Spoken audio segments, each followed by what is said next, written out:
happen for myself and my family. There's no way that this is real, man, it can't be. What's up, everybody, and welcome back to Modify Your Life podcast, where I am your host, Anthony Lopez, also known as Heavy to Modified. And today, I'm assisted with my lovely co-hostess with the mostest. Where have you been? It's the first time you started podcasting. What? How long? It's been almost a month. Almost a month? Yeah. What happened? I've been doing me. Just kidding. We've been so busy, guys. Can we give them some updates? Yeah, what are we doing? What do we do? Well, first off, what are we talking about today before we get into the updates? Okay, so what I wanted to talk about is we always bring up all the work that is required of us to get where we want to be and all of that stuff, right? But we never have really touched on how we let it get that bad to begin with. Oh yeah, from that comment. I think I sent you the comment that someone. Well, he didn't comment towards me. I think he commented towards himself, and I was like, damn, I never really thought about that. Like, well, think about it. It's probably very intriguing to know from someone that it didn't get to 600 pounds and a girl that didn't get to 300 pounds. So I like that. Yeah. Okay. Cool. Well, let's update him. What are we? There was a lot going on. Good stuff. Good stuff. What are you updating on? What are we talking about? Everything? Yeah. So there's an update is that there's a new little munchkin in the family. I'm an uncle, first time uncle, Baby and a first time Nevaeh. scorpion owner. He's a dad. I'm a scorpion. Just call me Scorpion King from now on. Pretty much, we're gonna get rid of these bull horns that Marcos gave me. We're gonna get I'm gonna get Scorpion. Oh, Scorpion Stinger. Scorpion Stinger on there, something like that. I'm pretty much a Scorpion dad now. Been doing it for about 72 hours. You know what I mean? Majority of my life, I'm just Scorpion King. The Rock, watch out. Is it Scorpion King? Is it a movie? I think, yeah. Yeah, that's about me. They didn't know that. You guys didn't know that. Anyway, I'm a Scorpion King. I told him to spray that scorpion I wish with the spider killer. I would have. No. And because it's so small, he's like, "Where's its mom?" Well, I found Why out. would the mom abandon it? Well, I found out that actually the mom doesn't abandon the babies until they're old enough and they leave the back of the baby. So I found out pretty much a lot. So ran away quick. I'm really pretty early. much like a bark Scorpion King. So if anyone's ever interested in It's learning a bark more, scorpion. you know, I'm just saying, I'm pretty much that guy when it comes to scorpions. I'm the only person I know that owns a scorpion right now. True. And he decided we needed to go to Petco. Not the only thing that's bit me while living in my house. Oh. Anyway, yeah, we have a new roommate. But yeah, so we went to Petco and he decided to buy just about everything other than the enclosure that he could have just walked outside and got for free. Well, you know, first off, you got to Like give the back to the sticks? community. But yeah, I don't know what's on those sticks. I don't know. I've never raised a scorpion before. I've never raised a kid before. Now it's I better bougie. not raise my damn self. It was homeless, now it's bougie. It's homeless, and now he is part of the Heavy Modified squad. And what's its name? Streets. His name's Streets. Okay. They picked it. Well, actually, one of my clients picked his name. She said it should be called Streets because that's where he belongs. I said, you're right. Uh-huh. And you're like, he broke in the house. I was like, hey, he didn't choose the streets. The streets chose him. Yeah. And I believe in it. What's going on in the world?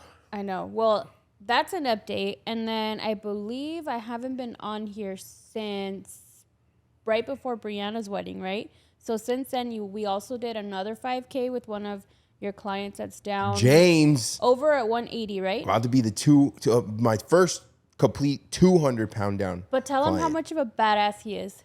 He did it on a sprained foot.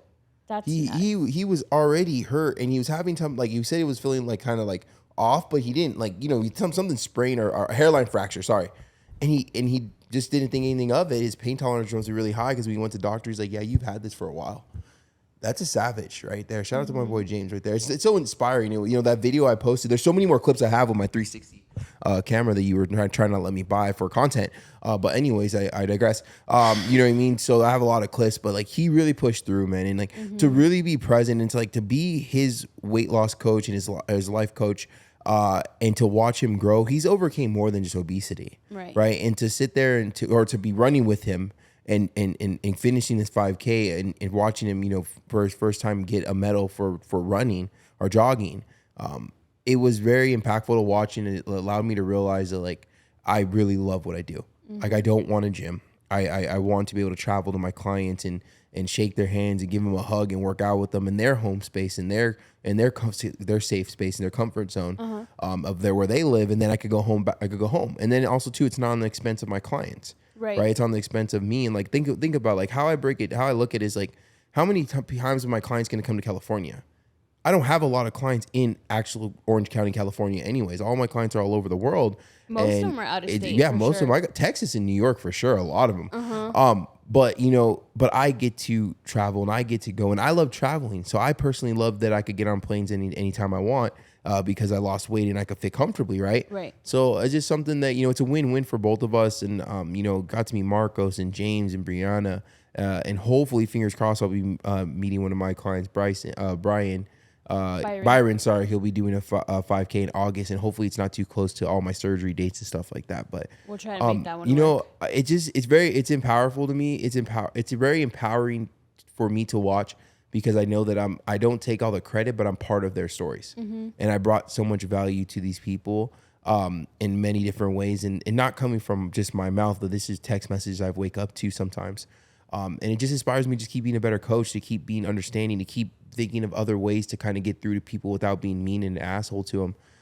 And I just love it. I could talk about it all day, but at the end of the day, like, I love it, and I hope, God willing, fingers crossed that I'll be doing this for the rest of my life until, they shut the coffin. Cause it was so inspiring to watch him. It was amazing. I felt more proud in that moment of watching James cross that finish line than I did for my own damn self.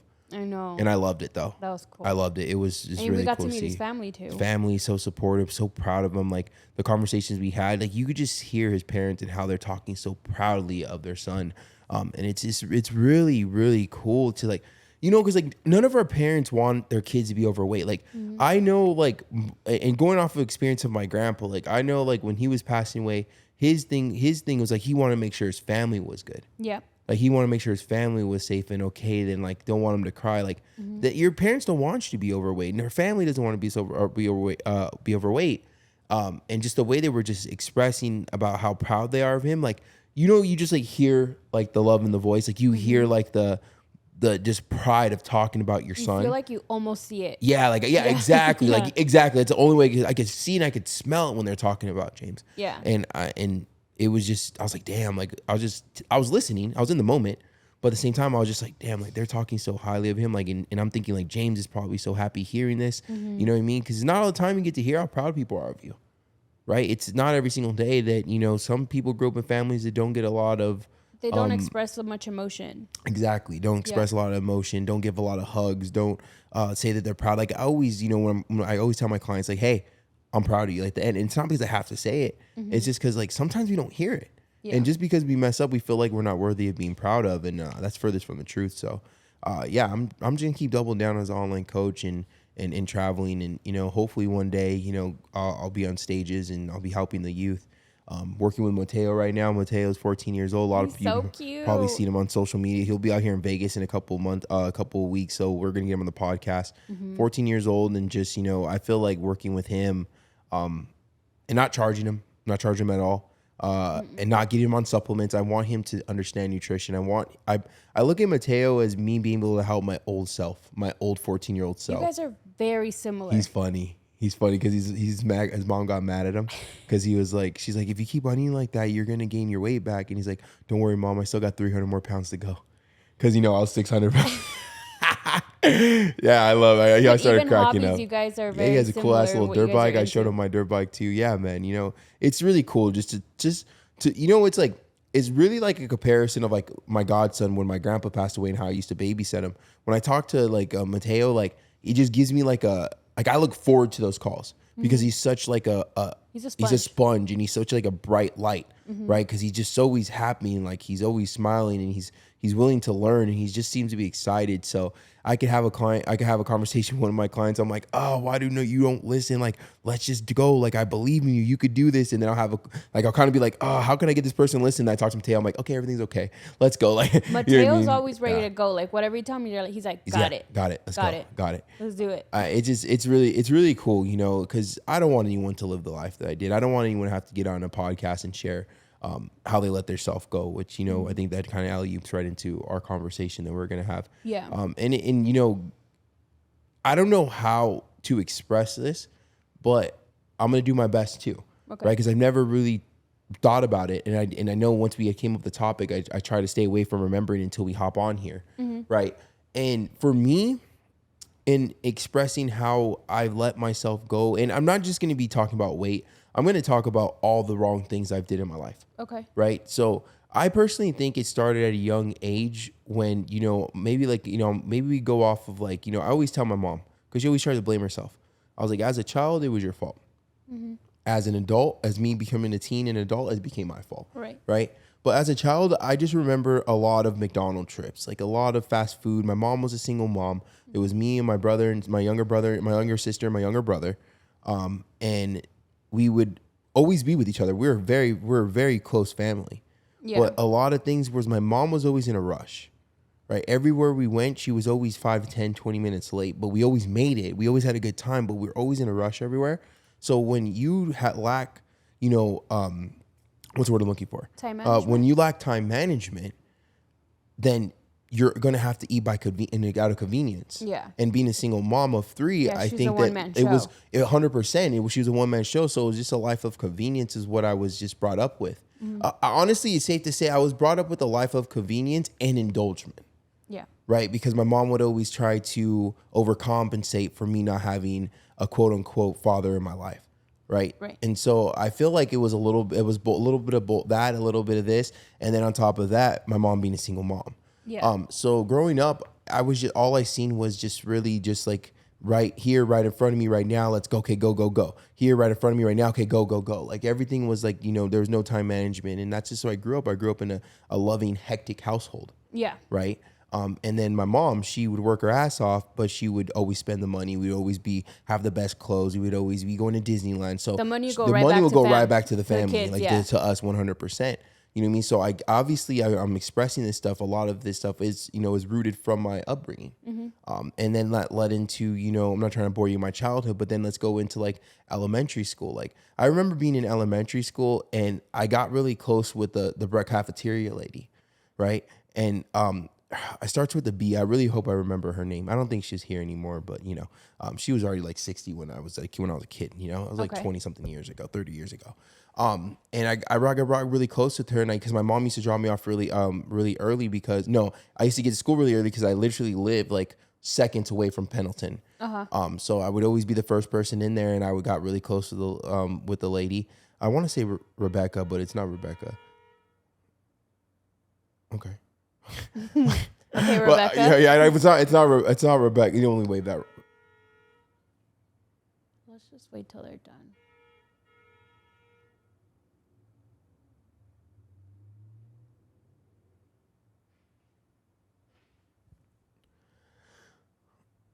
I can't remember her name, but so I got really close to her. I would get there, and then she would always give me extra breakfast. Right? Yeah. She's so like, especially like, I don't know about you guys, but when I was in elementary school, those sausage pizza breakfasts were gosh, slappy. I wish I can taste that again. Because I'm sure they still have them at school, but it has to be like a different recipe or whatever. Like what I ate the other day where I was like, the breakfast corn dog. I hate corn dogs. I love them. Yeah, you love corn dogs. I hate corn dogs. Like you love Wiener Schnitzel. I have it like once a year, and I just I can never. I could have it twice a year, but I need to take my time with it. Almost make love to it, because it's that good. Jesus. But my body doesn't like it. No, I can't do that. But that would be like the number one. Like that was like my favorite breakfast, right?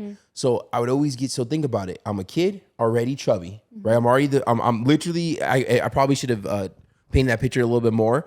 I'm already the heaviest kid in my class. Right. I'm already my heaviest kid in my class, elementary school.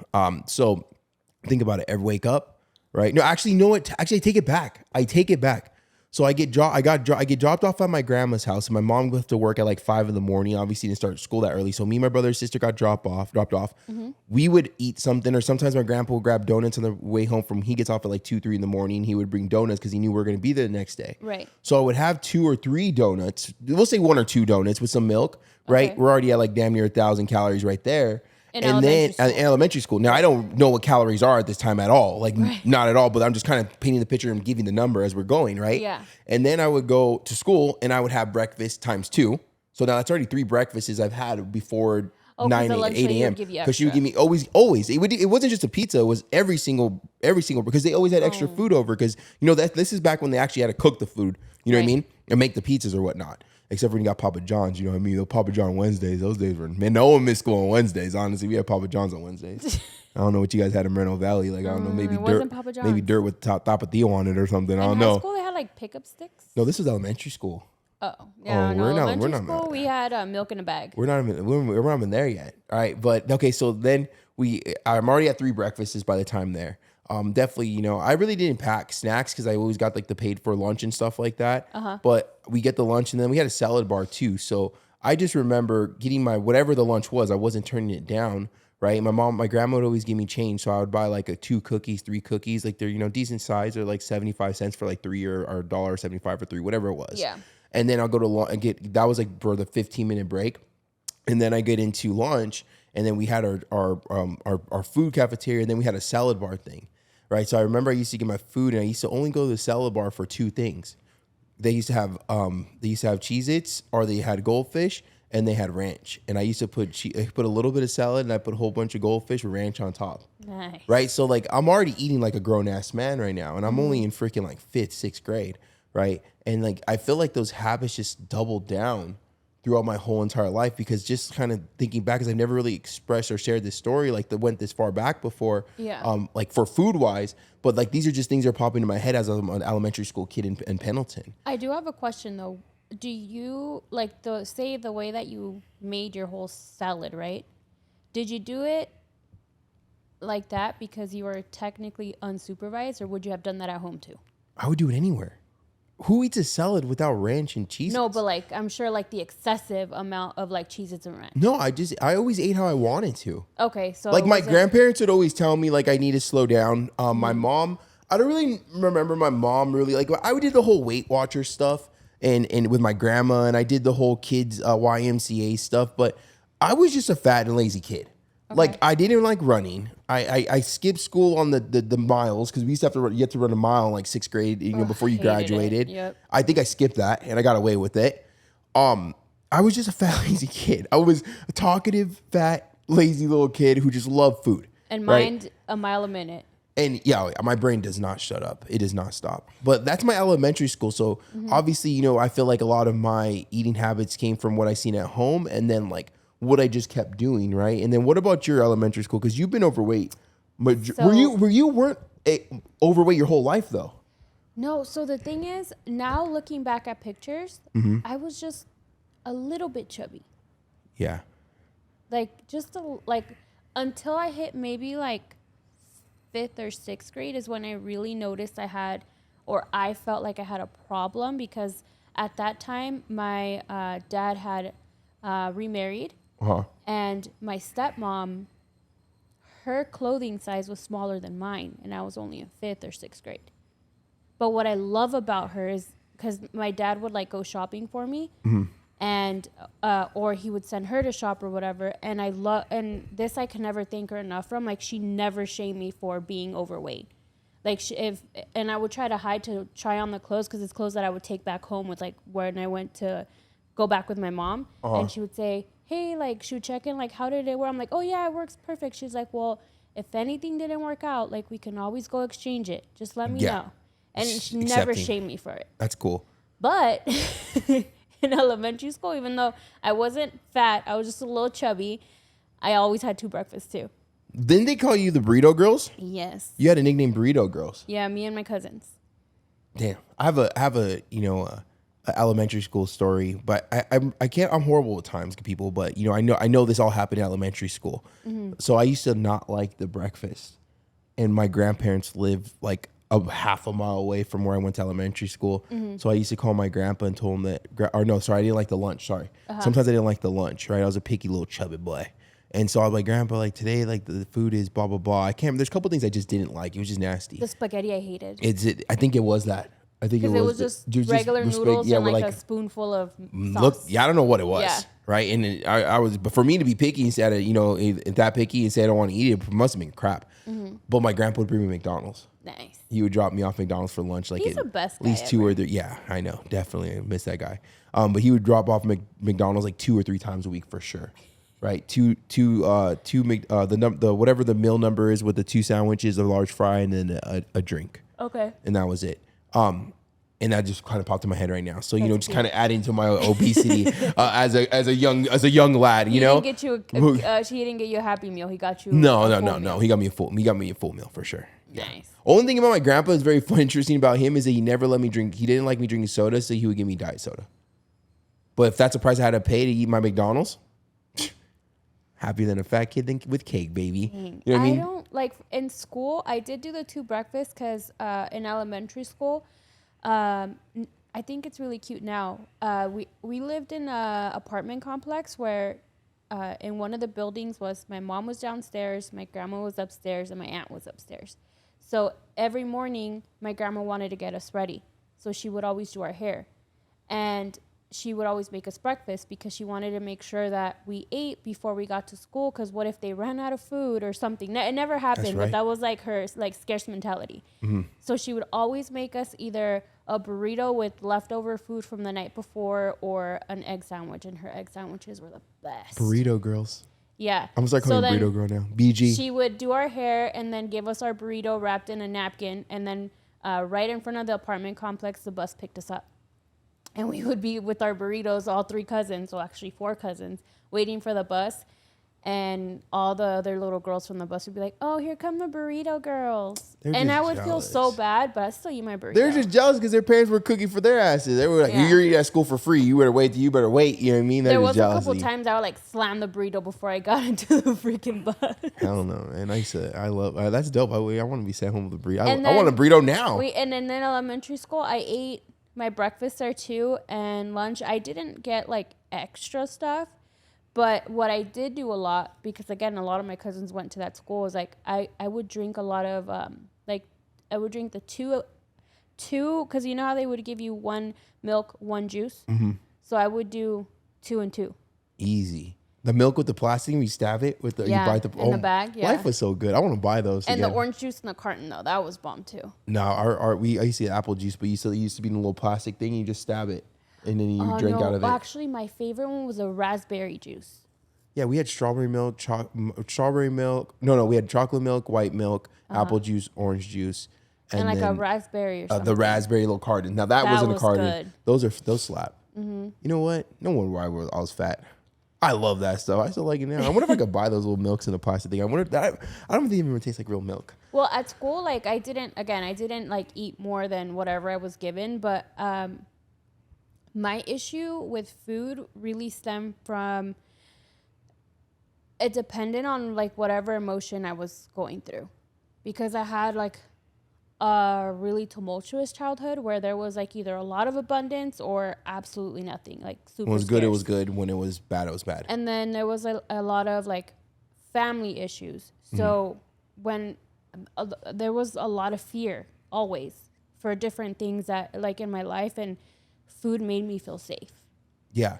Okay. So my growing up was never with scarcity of food or abundance for sure, but it was abundance full time. Yeah. Right. Because my grandparents always had a fridge with food in the out. So we had a fridge in the garage. Yeah. Right. They had all the drinks, sodas, juices. They still have They still do. It's still there. It's still there. I still go in there too. Yeah. So for us, it wasn't ever a scarce of food. It was just I feel like it's our love language in our family. Is always food. Yeah. So and I don't personally feel I ran to food for comfort until I got older, but I personally feel that food was always my go-to though. Mm-hmm. I was always eating, I didn't have a governor. Until I started working on myself and becoming the present person that I am today, I didn't have a governor in anything. It was 0 to 100, and that was it. In everything I do in life, right? It was either I was gonna do it or I wasn't gonna do it. And if I was gonna do it, I was just gonna go for broke, right? And that's not a good thing because I didn't have time to. I was trying to speed up the process of winning, I guess, but I didn't have time to learn. Right. So if I did a diet, it was grilled chicken and vegetables, no carbs. That's what. Oh, Lord forgive me. That's what I thought. Was weight loss. You know what I mean? And so I did the same thing in elementary school too, and the same thing in junior high. I don't think I need to share the whole entire childhood, because just take my childhood eating in elementary school and times it by junior high and high school, right? That's where it was. So I wasn't, no, my uncles and family tried to teach me, good ways, but I never really caught on with like discipline within my own self, right? Everything that I wanted, I would work hard for, but that's just where I would get. Yeah. Like I knew how to save when I wanted something. I knew how to work hard when I wanted something, but if there was nothing, like no goal set in mind, I wouldn't work for it. Like I didn't take anything seriously. Right. Like just long story short, nothing I did my whole entire life until about 27, 28 years old. It was nothing I was taking seriously. Cheated on my high school exit exam, cheated on my driver's license test, cheated off of kids all through school. As I was growing up, I didn't do anything at 100%. I never really gave anything too much effort. I would do something, I would get kind of good at it, and then I think I just got it locked down. I didn't realize how much hard work life actually took. Yeah. Right. I didn't realize how difficult life really was as growing up without being so spoiled and not having lack of discipline, lack of consistency. I didn't know any of these words really. I just learned these words honestly as in my late 20s. And all that stuff just compounded into my weight, right? Because I didn't have any type of governor. So once I got a job, once I started making my own money, I started, drinking. I started going out, and everything was just in abundance and indulgence because I wasn't really taught the true value of a dollar. Right. Even though I loved making it, like I wasn't, I just didn't. I don't know. Like I just did what I wanted, right? And I even like the best thing I did for myself is moving out when I was 18 because I knew I was spoiled, and I knew that like I wasn't going to. It was too easy to stay. Yeah. It was too easy to stay. So I did have a good heart. I did have a good, a good mind with me, but I was too lazy to put in the work because even I lost that 200 pounds with Sam. Yeah. You know what I mean? And I gained it back. And I just always take the easy, I feel like always just like, just everything was supposed to be easy and given to me. And just all that time of just, eating and indulgence, it just started to catch up little by little and just kind of like thinking about it. I think it's kind of like, what is it? Like cooking a crab. Right, a crab or a lobster. I can't remember which one it is, but in order to do it, a humane way, is that you put in room temperature water, and then you go up a little by little by little, to gradually, and by the time I notice it's getting cooked, it already dies. Okay. And I feel like that's for me. That's how obesity took on. Now I always knew it was a problem, but I always compensated somewhere. Right, and I always like I'm fat, so I'm fat AJ. I'm fat, but I'm good at football because I'm a big dude. I'm fat, but don't mess with me. I'm fat, but I have the best shoes in the school. All right. I'm fat, so I drive the biggest, coolest truck with the most TVs. Like everything was like it's just. I feel like instead of working on myself, I compensated. Right. Yeah. And like, what about you? Like his element in getting to your high school and then after graduating. So I feel a lot of mine, my issues were. I mean, my caloric intake was high, but like really thinking back, it was mostly because I would drink a lot of my calories too. Oh, that was. Cause like those, those big sippy cups that you would get from like Knott's or whatever. Oh yeah. I would drink like 2 of those of like orange juice or milk. And that was just like my walk around drink. So no water.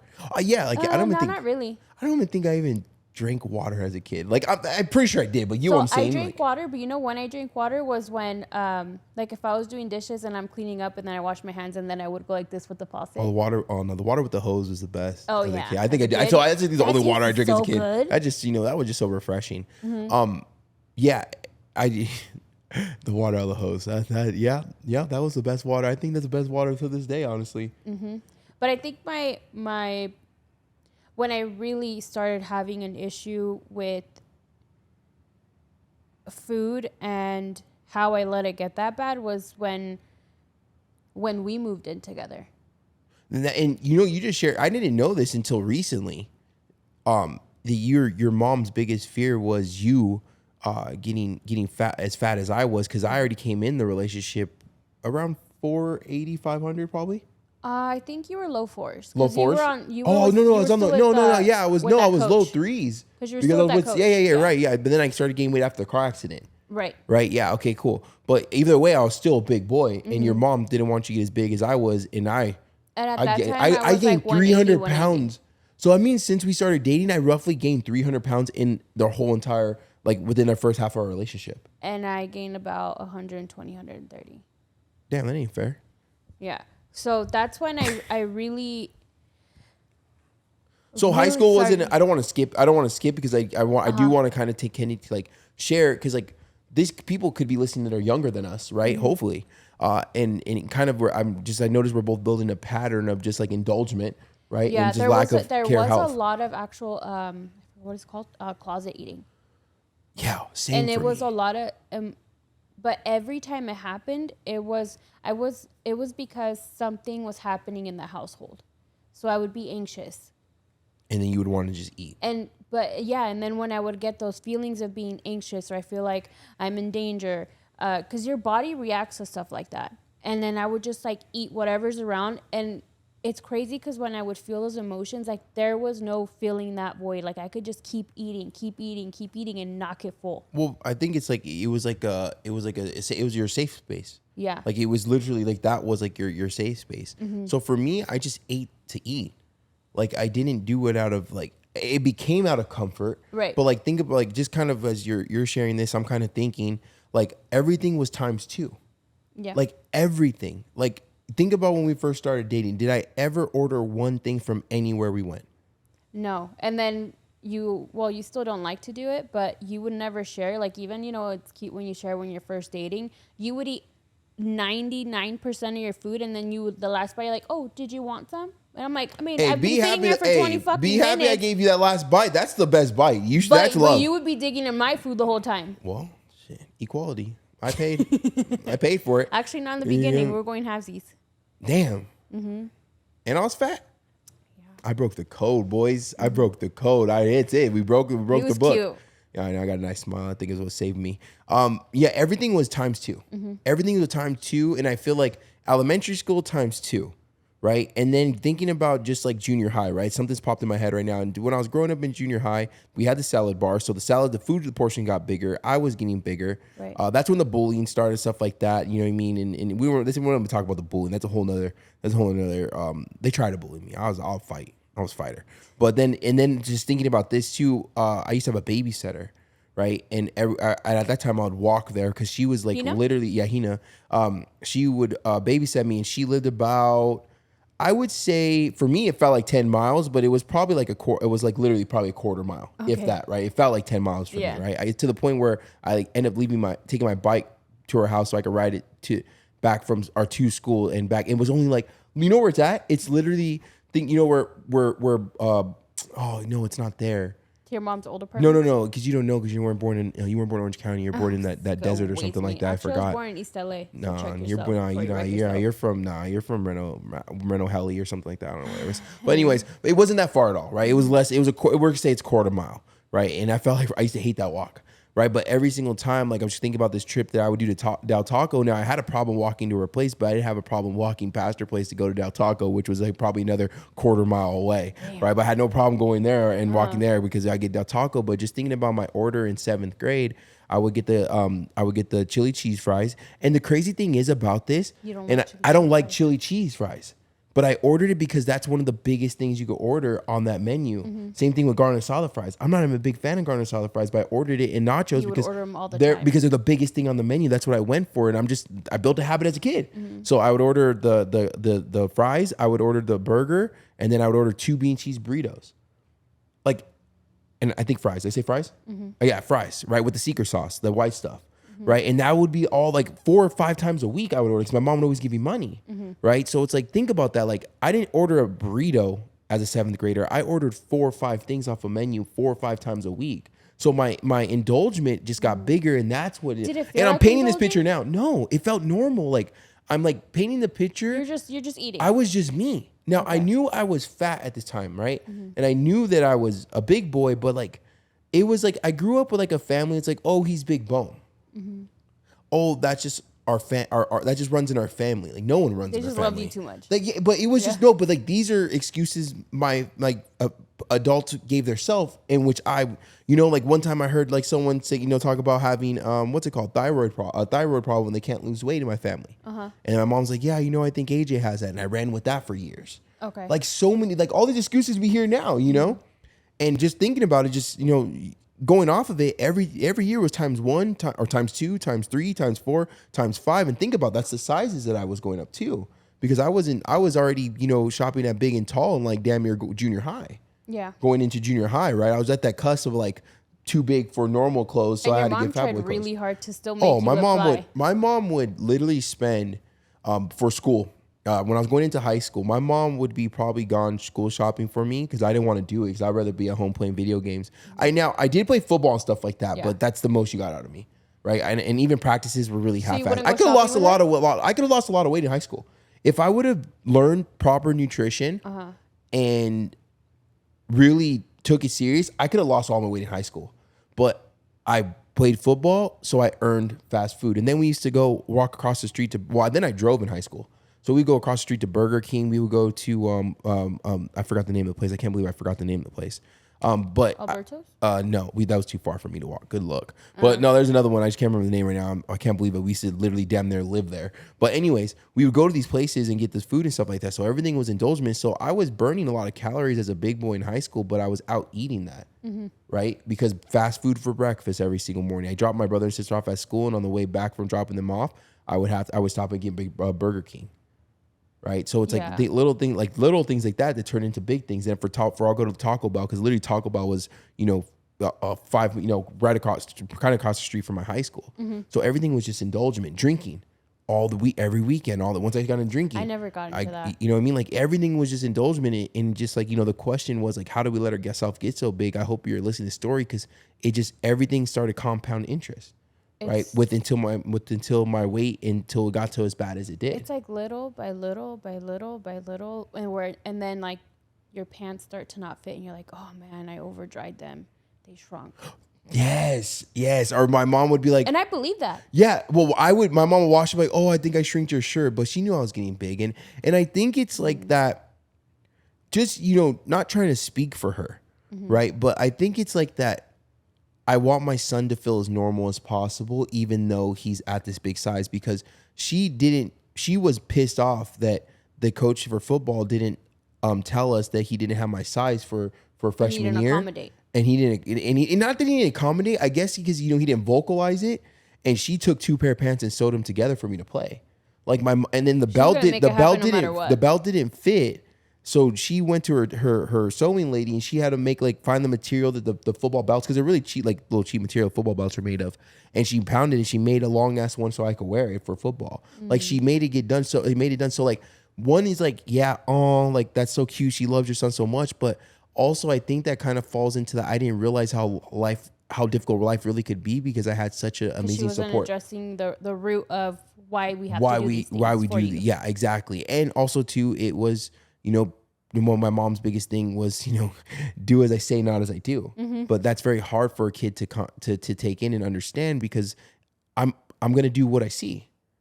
And then when I see, if I keep on doing, I'm going to keep doing it until I break that generational curse or that bad habit. Yeah. Right. And you didn't see eating, but you were the one that was eating because of, you know, fear or whatever it might be. But me, I was surrounded by it. Like obesity, I was surrounded by, you know, eating and a lot of love. So there has to be a fine line of raising your kid, because you should love them, but then again, like you should love them enough to lead by example, a healthier lifestyle, if not for you, for them. Because I always say, like, how selfish is that person that parent that is overweight, been overweight their whole entire life, and then they choose to allow their kid to be overweight. Like, you get what I'm saying? Like, you grew up being made fun of. Sense. Like, It happens every day. Every day. Look at that one video on social media where the mom was fat, the husband was fat, the daughter was fat, and they're all looking at that guy make that donut with ice cream and stuff in it, and they all look like they're just mesmerized and in love, and like they couldn't wait. Yeah. You know what I mean? And like I seen that, I'm like, he knows that his friends slap his titties. She knows that, you know, guys didn't date her because she's overweight, or she had insecurities, or couldn't fit in a dress at a young age, or whatever it might be. And you're going to raise your kid to have to deal with bullying and unhealthy lifestyle and bad habits that are going to take years to break, and they won't break until they probably become old enough and fed up with it. Yep. Like you're basically And that's a giving very small if. you're raising your kids with a life sentence without even knowing it. Like, and that is like the harsh reality of it, is that like love your kids enough to change for them. Yeah. Right? Because if I would have had a parent that would have parents that I guess would have did something like that, not just tell me, but show me, that would be the biggest thing. Right? And now, like I said, I'm not bashing my mom. And if you're out there like, yeah, mom, yeah, dad, no, stop, fuck off. You're not your parents' fault. You're a grown ass adult. Your mom is still your mom, hands-on. you know what I mean? Your mom, you know, but I'm saying though, if you're listening, it's like, well, it's my parents' fault. No, it's not. It's your fault now. Yeah. Like, it's irrelevant, right? That's why I'm a life coach and not a therapist. I don't care. Your past is valid. Your emotions are valid. But we and can't do you anything can't about do your anything past. about your past, but you could change how you look at it and what did you learn from it. And even if it wasn't your fault, you're still stuck with that trauma. You're still and you obligated have to to move still forward. obligated. Exactly. Yeah. Right. And understanding that. So it started at a young age, and everything started times by 2, times by 3, times by 4. And it just led into just a very unhealthy lifestyle with I had no respect for any type of restriction. Same. And then I kind of jumped around households unofficially, right? So I lived with my mom, but there was a lot of times where I wanted to live with my aunt. So a lot of women in my life were always crash dieting. So I grew up with crash diet culture. Do you ever try to do Slim Fast? We did Slim Fast. Okay, those were good. We I ended up drinking did- those with food. They were that good. Those things almost frozen. Grandma would give it to me with food, actually. Oh, grandma. Yeah. Did your aunt make those pancakes when you guys were Yes, young? yes. She made those, so she didn't just think of those when I So came around. My aunt wasn't the cook of the family. My mom was the cook of the family. Also my grandma. But like Okay. as far as sisters, them, right? Yeah. My mom was a cook, but she was the one that made the American food. Your mom or your aunt? My aunt. Oh, so your aunt was my like aunt would make the bag chickens and like the easy like stuff. the Swedish meatballs with sweet That's my and mom. sour and Yeah. rice. Okay. The And I Costco used to shoppers. love going to her house because like she had all the prepackaged snacks. She had all the frozen food, all the sopitas, everything. So That was our house too. really? My mom's house. My grandma always cooked. But I took my mom's house for granted because hers was everything homemade, everything from scratch. We were making cheese from scratch. That's crazy. But to me, I'm like, that's too much work. Take me to my aunt's house. But it was a lot of like crash diet culture. And then we would do a lot of the Chinese tea where like at 2 a.m, you're like in severe pain on the toilet. I remember you gave me that stuff one time, and that was like a no bueno. That stuff Yeah. sucked. That stuff was like way too, like I thought I was dying. You know, when we moved here, in one of the moving boxes, I still had an old box of that tea. That stuff, you drink that now, you might just poop for the next 10 I years haven't. straight. I threw it away, but I was like, dang, like this must be really old if I still have If it. you still have it, that's probably, Yeah. you probably remind yourself like what, all the crash dieting you used to do. So was it like growing up being over getting to, well, I guess no, because we started dating each other then. But okay, so you had a boyfriend before me, multiple boyfriends before me. I've had multiple girlfriends before you. But like, did you feel that as being an overweight woman or a chubby woman, I guess we could say, before you met me, like, was it like, did you ever want to lose weight for like the love of another man, another dude? It wasn't weight per se. It was that my body composition made me really insecure because I'm top heavy. So to me, I did have a belly, but it wasn't like I was proportionate, and I had the You had no room to be overweight with being top heavy. and Yeah. then and also too, since I was in junior high, I would wear Spanx. So my what is it called? My waist is trained to be like this. Oh, because you wore the Spankies. So I did have a gut, but I had the shape. But the thing is, like, my bottom half never matched. So that was where I was always self-conscious because I didn't have the body. So the weight wasn't the biggest issue for me, even though it was also for me. But that was the biggest thing. Yeah, because you were chubby when we first met, but you were definitely not fat. I was definitely the fat one. Yeah. For sure. But yeah, being top heavy, there's no room for you ladies that are top heavy to be even 10 pounds overweight. It's like very difficult. So I could definitely understand that. So no, weight wasn't a thing. Well, honestly too, guys are dogs. Guys will put their thing in anything. Dangling, You yeah. know what I mean? So like maybe, you know what I mean? Like we were just like, didn't we hear that girl was talking today about like stop, promoting like, big bag mentality, because like these guys will just use you because you're overweight and think you're less than. Yeah. And I think that's very true. And that's coming just from, being in circles with people, having conversations, just thinking high school and stuff like that, like where I feel like an overweight person is not as respected as a skinny person.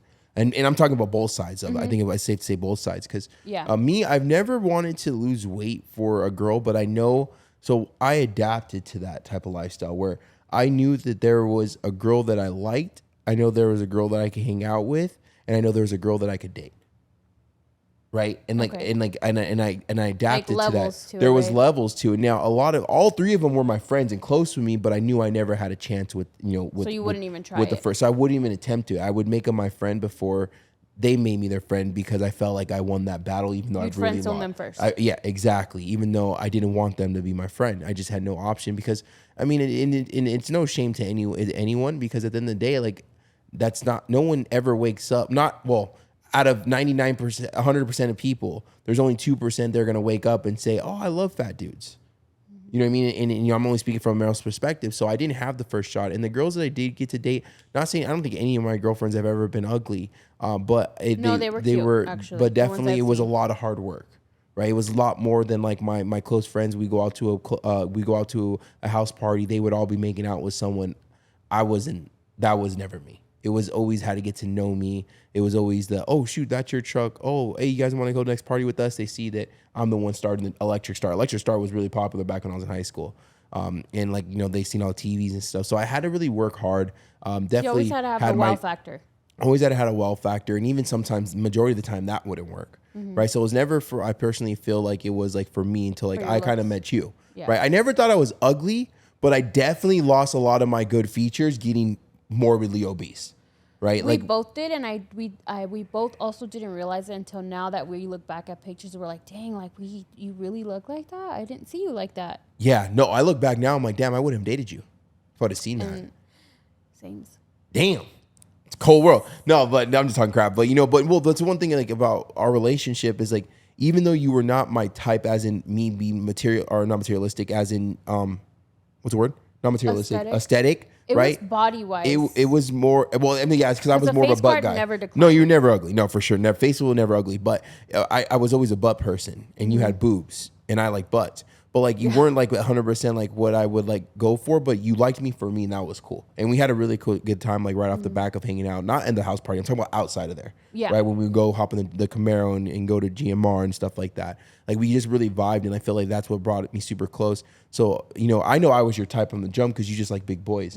I didn't like chubby girls. So my mom, when I showed you a picture of my mom, when I showed my mom a picture of you, she's like, "What?" And I was like, "Yeah, she's actually really cool." I'll never forget. It's when we had like the little red hair, or almost like part of red hair, and then you had your glasses on with a scarf. I think you're trying to hide your double chin or something. No, I don't was in know. Tijuana eating tacos. Yeah, I know. And now it wasn't, you weren't, wasn't my type per se, but we got along, right? And we had a really good time. And well, look what it turned out to be. Yeah, like, your I mom don't know. told me, she was like, when I saw a picture, she's like, "You're beautiful," and I said that, but I was like, "That's not my son's type," and I'm like, "But I'm here." Yeah, you made, yeah, you're here. We're still here. You know what I mean? And that is, well, look what it grew into be. But also, my habits and your habits mixed together. And I feel like, it was a toxic recipe. It was literally a toxic disaster for obesity. But regardless, I think I would have got that weight with or without you. And I don't know if you would have got, and I say this like being honest, like I don't know if you would have got to that weight you got to without me. So I would have gotten that weight no matter what, because I was on a road to destruction. The possibility is there, but I don't think I would have gotten to 300 pounds. But I will say one thing. So it was obviously a toxic mix of us enabling each other for sure. Mm-hmm. But I feel like the reason why, and it's not a good reason, but it's the only one I can give, that I guess I allowed it to get so bad, is because I felt so secure in my relationship, because I had never felt that way. I felt like, oh my God, sometimes like before the relationship, before you, I wouldn't see him like on the daily. So when I was supposed to see him, like I wouldn't eat for like at least a day or two, because I wanted to be like as thin as possible. Oh, and then So I me and never you were felt like hung all the safe to time. like even. I would eat like in front of the person, but like it was more like You were the salad I'm not girlfriend. gonna. I will no. I'll never be a salad girlfriend, Oh, but okay. I would make sure I only half my food in max because And then you ate the other half when you got home. as soon as that door opened. Damn, that's right. That's right. And then with you, like I felt so safe from the very beginning, which was also a bad thing because, you know, it led to us, you know, ballooning. But we were always on a diet.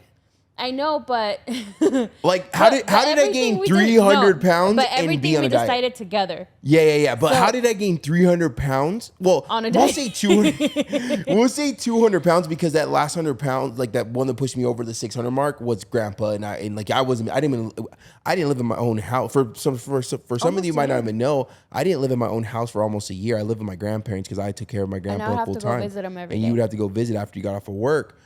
So that right there, I know where it came from. Like I was broken, but all those years of times 10ing everything I did, indulgement, smoking cigarettes, taking ecstasy, drinking, eating, partying, like everything was indulgement. I had no type of self-control or discipline when it came to that.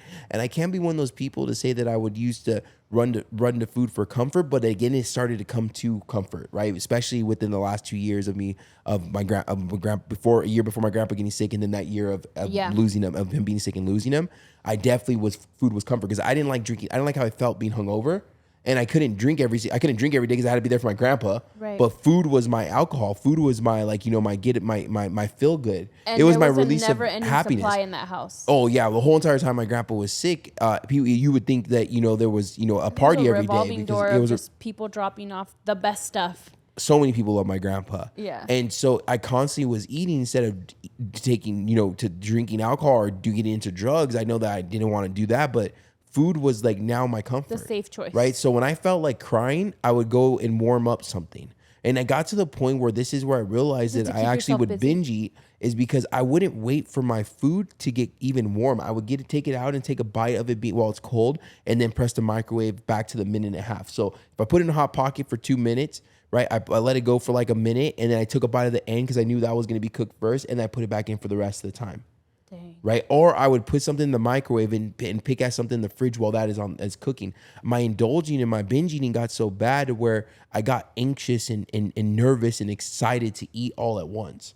Where I would I think back at like it was yesterday and it just kind of like it stresses me out just even thinking about it because it's just like even sometimes if I feel like I'm moving too fast because I have a little bit of time to eat, I get scared because I would rush everything. I would make a sandwich in like fucking a half a minute. Yeah. Like I had to, but I wasn't in a rush. I was just in a rush to eat. Now, if I make some food fast, I'll slow down because I get oh no, hold on. I need to take Yeah. my time. Like, hold on, like it made me But there feel. is a moment of your hanger where you need to eat now. Yeah, and well, that's because I'm used to eating every 2 Right. hours because I got I have What'd you I've had cook body goals for yesterday? 5 years now. What'd you Yeah, cook so yeah. yesterday? You were today. I was I'm on a meal plan right now. I'm on an actual diet except for this weekend. I'm not gonna lie. My coach is like, "What would you tell your clients about?" I'm like, "Well, if you earned it, go enjoy yourself. Don't be an asshole." Because I was like, "Hey, this is every year boys trip. I'm going to have fun. I'm drinking this weekend." But I asked Francine. I was like, "Hey, do you mind making this meal? I have a couple Zoom calls right now, and I just got back from the gym." So yeah, and she Francine likes to take her time. She doesn't have now she for sure doesn't have a governor. She has a cruise control at 0.2 miles an hour for just Chill. everything she does. Right? I'm gonna do it all. And I asked her to do it, so she's like moving like that sloth from what's that one movie where like the sloth is don't like know, working at from the the DMV, the DMV, like that's where you, forgot. and I was looking at you and Bolt? I literally I don't remember the name of the movie. I think it was Bolt. I don't Okay. know, but whatever it was, I was looking at you and I said like 50 words before you even opened up the tortilla thing. I know. I took out the meat. I put it in the microwave. I set the microwave. I went to grab the tortillas. And then I went to grab something for fridge. And you barely were still opening the tortillas. And I looked at you. I'm like, I love you, but you can't do this right now. I got to do it. Like you were just moving too slow for me. I get you, but there was 'Cause a I only have a method. certain bit of 'Cause time. to me, it's like, well, I'm gonna turn on the thing first so it could heat up. In my head, I'm like, well, it's heating up. The tortillas can warm up with it. But that was just me in a rush, right? Because I have Zoom calls I'm in it. like, Because can you every go single sit? time I hop on a Zoom call, my food turns cold. Your And meal prep tacos are food always eaten cold. does not taste good cold. Like that's the only meal I actually enjoy. Mm-hmm. And so like I always eat that cold. I'm like, no, not today. but yeah, like, and I had to slow down because that is a trigger for me, and not a trigger as like, oh my god, trigger, I'm gonna indulge. No, it's a trigger that reminds me that I was once a binge eater, and I don't like that feeling. There's a couple things that I notice I do that I don't like. It makes me feel disgusting, and I don't like that. And it's those are things that just had to catch on. So I hopefully this hope brought a lot of light to how we let ourselves get so big. It just happened with compounding interest. It happened with bad decisions. little by little. Seeing it, doing it, then living it. I feel One snack at a time is how because I see it. we both came in with this is before Grandpa passed away. We both came in with out of a toxic relationship, but also with we left the toxic relationships, and we both came in with the toxic relationship with food. Because that's how me and you bonded. Because remember, when I started losing weight, me and you, I didn't even know if we were even going to be compatible anymore. Because our love language was Netflix and eating. What are we going to eat What are we together going to eat watching today? TV? And you know what I mean? So like that was a big part of our weight loss journey and growth in a relationship, is because I didn't even know if I even got along with you if food wasn't involved.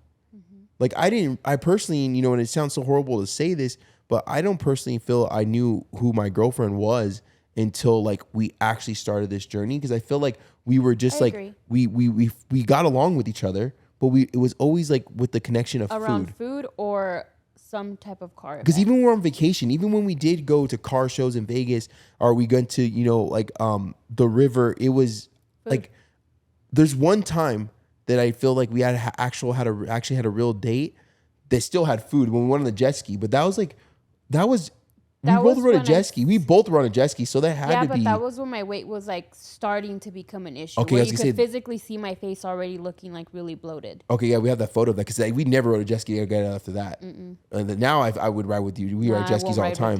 But yeah, I'll throw you off that damn thing, right? But like that was like the only time I think we've ever actually went on like a picnic on a jet ski? Yeah, like and like well, think about it. And correct me if I'm wrong.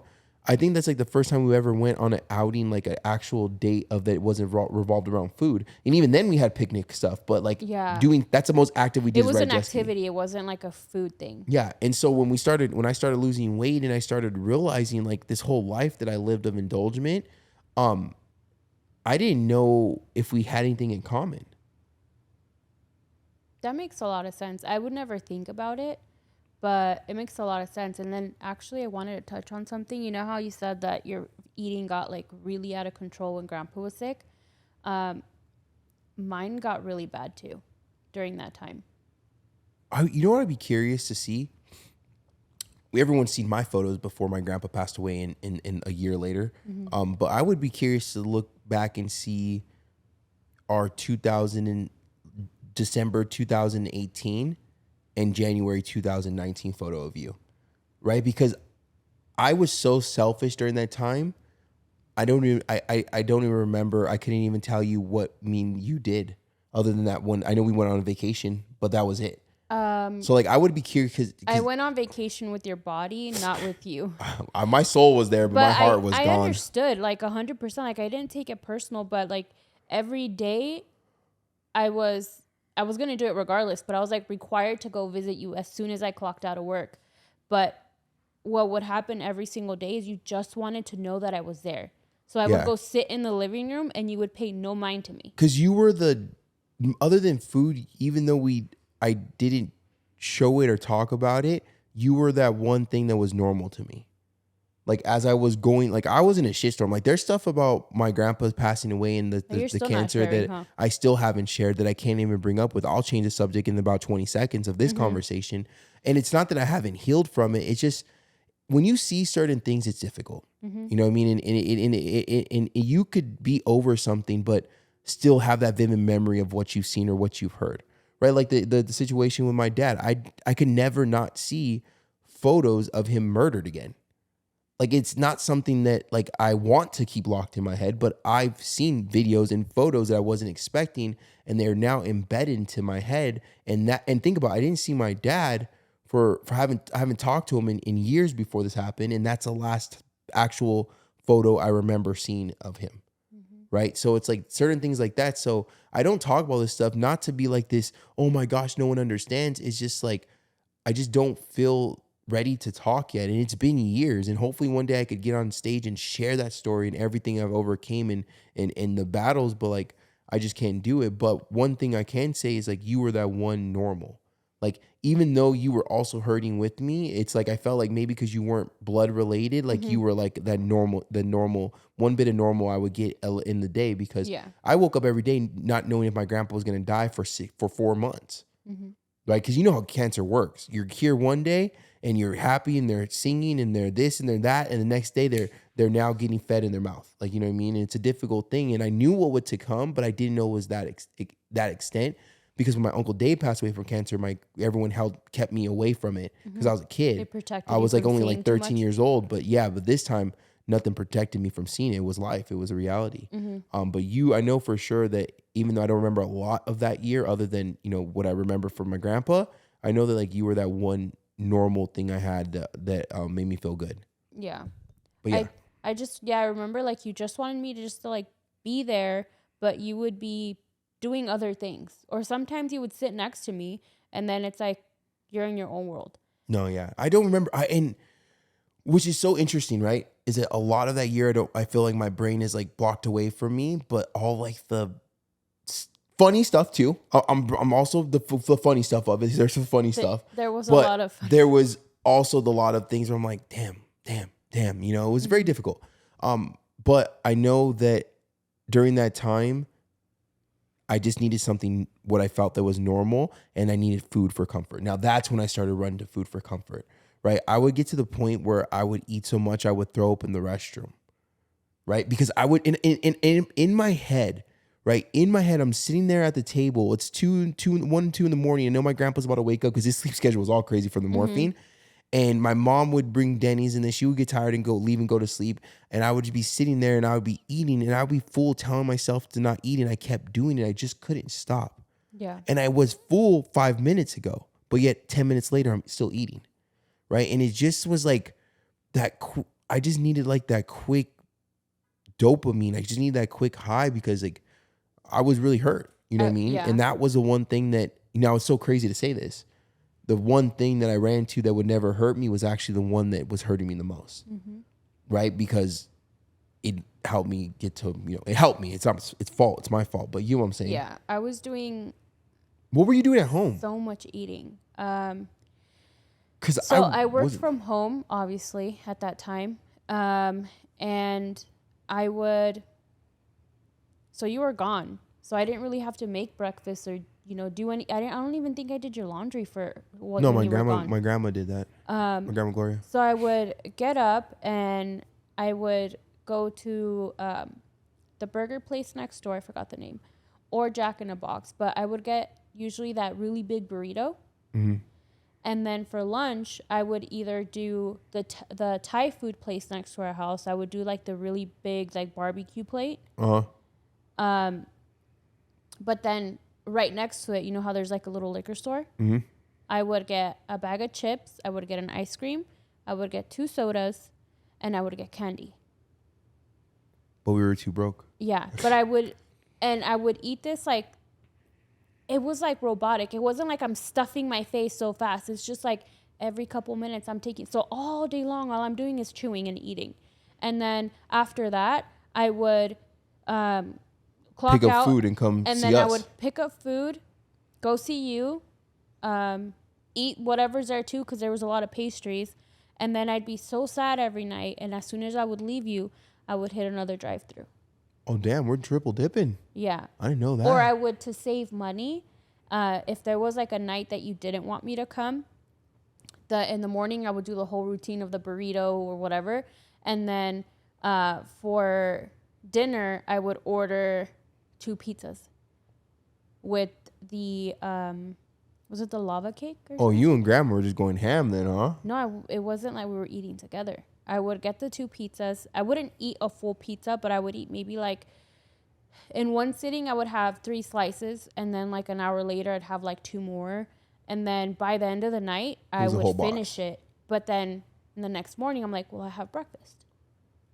Yeah, well, I was the same. Like I was on the other side doing the same because it was just constantly just indulgement of food, and just, you know, and I would love to say I can't say that our life would have been different if we would have learned nutrition. I mean, if we would have, not been so indulgent or living with the fear of not having something, I can't say what our life would look like because that's not the life I lived, right? But what I will say is that it doesn't, I didn't wake up one day and want to be 300, 400, 500, 600 pounds. Same.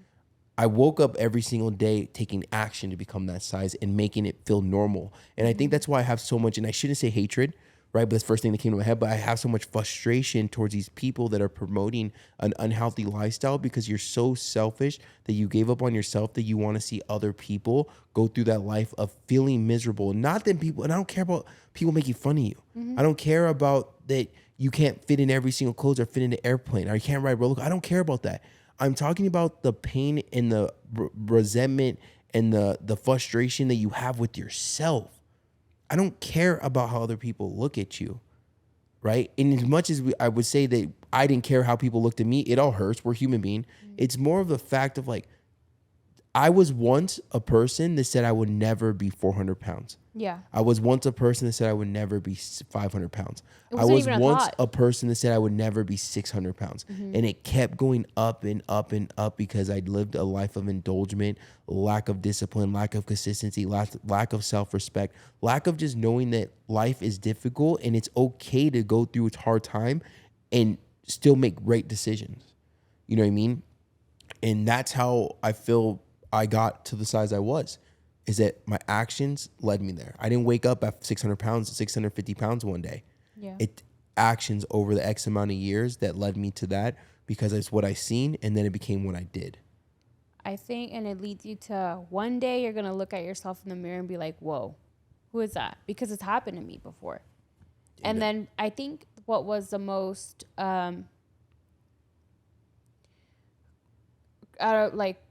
critical part was like in my weight gain journey was once I started like working from home and people didn't have to see me and I didn't have to put any effort into my looks. Oh, you put that's no when effort. stuff got really bad. You wearing those damn leggings every day, the hair in a bun. We just got rid of that habit of the hair in the bun recently. That was a habit that stuck for a minute, but Yeah. that and then I didn't expect much from you because I didn't ask much from you because I wasn't asking or doing much of myself. The isolation was the worst part because when I isolated, no one was around to see how You bad were I a was hermit. or how much I was eating. You're a gerbil. Yeah. Well, no, and yeah, that.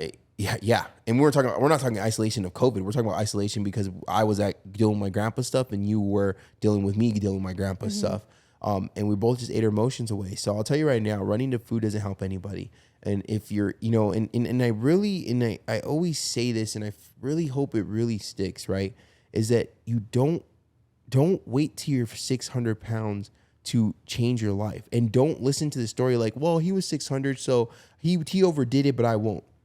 Because I said the same thing, right? Because the actions I did in the overeating, the indulgence of eating out of convenience is what got me to be. You don't have to be 650 pounds or 600 plus pounds to die young. Yep.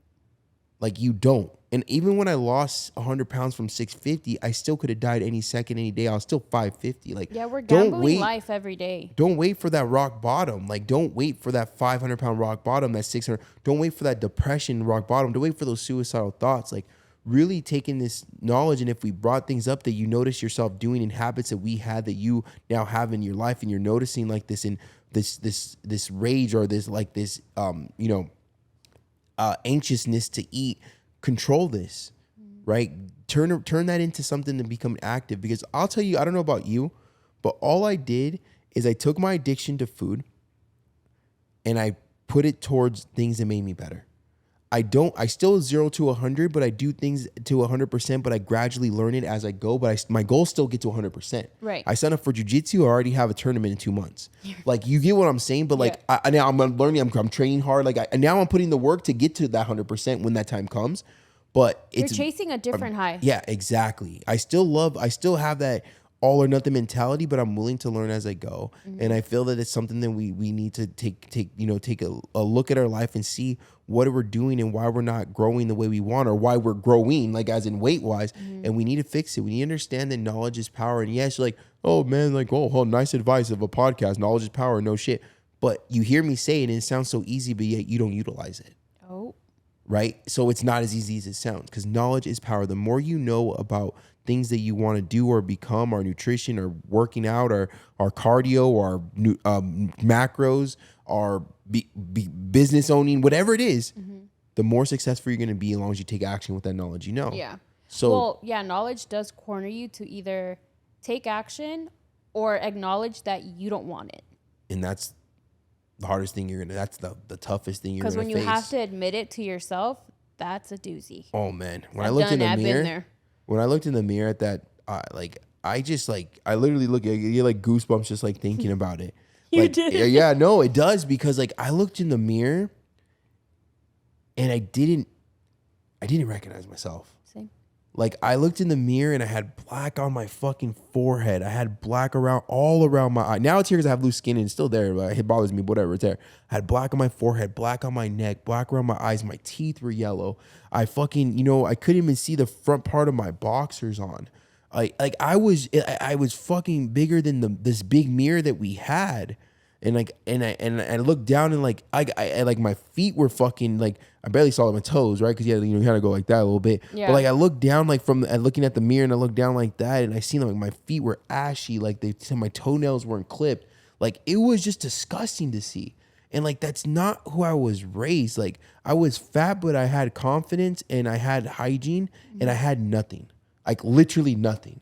Everything I seen in the mirror, fucking, big ass fucking titties, big, like these were like humongous, fat, full 50 pounds each size, titties. Like, my legs were like, I could never in my life do this, put my whole arm around my leg, like that. You know what I mean? Like everything was so big. My boxers had a hole in it. My room was messy. It smelled like a dog. Like it was just shit. Yeah. Like it was complete shit. And that's the unfortunate, embarrassing truth, is that I let my life turn into complete dog shit before I fixed it. And we have a podcast and I have a social media following and I share these stories so you don't do it, right? Because at the end of the day, So you don't have to feel that low. no, don't. Please don't. It's not cool to share this shit.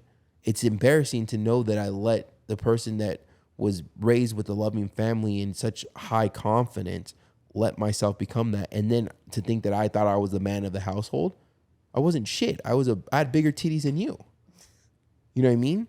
So, the big question is like, how do we let ourselves get this bad? Is that every single day we both took action to lead us to obesity. Mm-hmm. It wasn't on accident and it wasn't on purpose. We took action to get there every single day. So what I want you to think about, right, as this podcast ends, I want you to think about this. Think about who you want to be and who you want to become and who you envision yourself always becoming, and the job you would have and the look you would have and all that stuff. Now, your thought process is telling you, let's go to the right? But if your action has been taking you to the left this whole entire time, then you're never going to be the best version of yourself. Mm-hmm. You've told yourself that you want to. You've thought of game plan to win. You've got diets. You've got a coach. You follow every freaking weight loss guru out there, right? You have all the knowledge, but yet if your action is not straight in line with who you actually want to become, then you're going to continue to keep getting worse because you're not going to get better. And you're going to be very consistent, but with the results that you don't want. Yeah, because I consistently got fat since elementary school until I got to the point where I was ready to take my own life. So we are capable of consistency because that's what got us here and also there, at our highest and at our lowest. So pick your hard. Mm-hmm. Do you want to learn nutrition, go into the gym, say no to food? Or do you want your mom and dad or uncle or aunts or sons or daughters to bury you young? So, you just got to pick that hard and understand that the choice is yours. No one can make the choice for you. But I'll tell you right now, I don't want to pass away before I need to pass away. Yeah, I have a whole new look on life, and I love this life a lot better. And I want you to do the same, and I want you to love your life just as much. And if you are in a messed up position or a messed up spot right now, you are going through something you feel it's hard to overcome or impossible to overcome, I'm here to tell you, no, it's not. It's difficult right now because you're in the shitstorm, but literally keep fighting, keep becoming better, keep taking action to become better. Keep telling yourself this is the last time you're going to feel like this, the last time you're going to look like this. keep telling yourself, right, along with taking action, that I will get out of this shitstorm that I've built for myself. Get rid of all hate and frustration and an animosity you have towards your past and the traumas and things that people and things who have hurt you and things that have brought so much damage and like hurt to yourself and to your soul and to like your inner child. Let go of all that shit because you've already had to let it have a chokehold on you for way too long. And don't allow yourself to quit because we make it way too easy to quit. Yeah. We make it an option. What did I text you the other day? A lot of things. No, was it the one I texted you last night? I can show you right now. Before we get going, I want to share this with you. I texted this to Frankie last night while I was just kind of just thinking, and I want to share this with you. It was literally just a text from last night. Should be the one for the book. So, strength. I texted her last night. You know, strength comes from doing the right thing when the wrong thing looks easy. All this happened for myself and my family. There's no way that this is real, man, it can't be.